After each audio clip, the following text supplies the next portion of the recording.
Hello friends, നല്ല അടിപൊളി Kottayam style fish curry. Fish curry എന്ന് പറയുമ്പോൾ ഇവിടെ ആഹോലിയാണ്, പാംഫ്ലെറ്റ് ഫിഷ് കറി ഉണ്ടാവും. നല്ല അടിപൊളിയായിട്ടുള്ള ഫിഷ് കറി.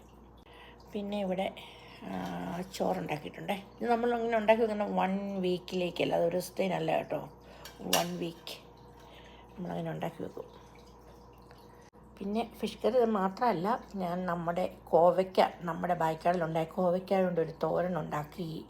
പിന്നെ ഞാൻ ചീരത്തോരനുണ്ടാക്കി. പിന്നെ തക്കാളി ചാറുണ്ടാക്കി, ചാറ് കറി. അതെല്ലാം നേരത്തെ ഉണ്ടാക്കിക്കൊണ്ട് നമ്മളതെല്ലാം എടുത്ത് ഫ്രിഡ്ജിനകത്തെടുത്ത് വെച്ച്. ഇനി അതൊന്നൊക്കെ എടുക്കാൻ എനിക്ക് മടിയാണ്. അപ്പോൾ ഞാൻ ഇതിൻ്റെ ചൂട് പോകാഞ്ഞുകൊണ്ട് ഈ ഫിഷ് കറി ആൻഡ് റൈസ് ഇവിടെ ഇരുന്നതിൻ്റെ വീഡിയോ എടുത്തു. അപ്പോൾ ഇത് കോട്ടയം സ്റ്റൈൽ ഫിഷ് കറിയാണ്. അപ്പോൾ എല്ലാവർക്കും ഈ കുഞ്ഞിക്ക വീഡിയോ ഇഷ്ടമായെന്ന് വിചാരിക്കുന്നു.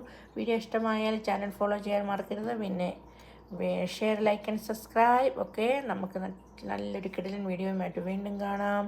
Thank you, take care, bye bye.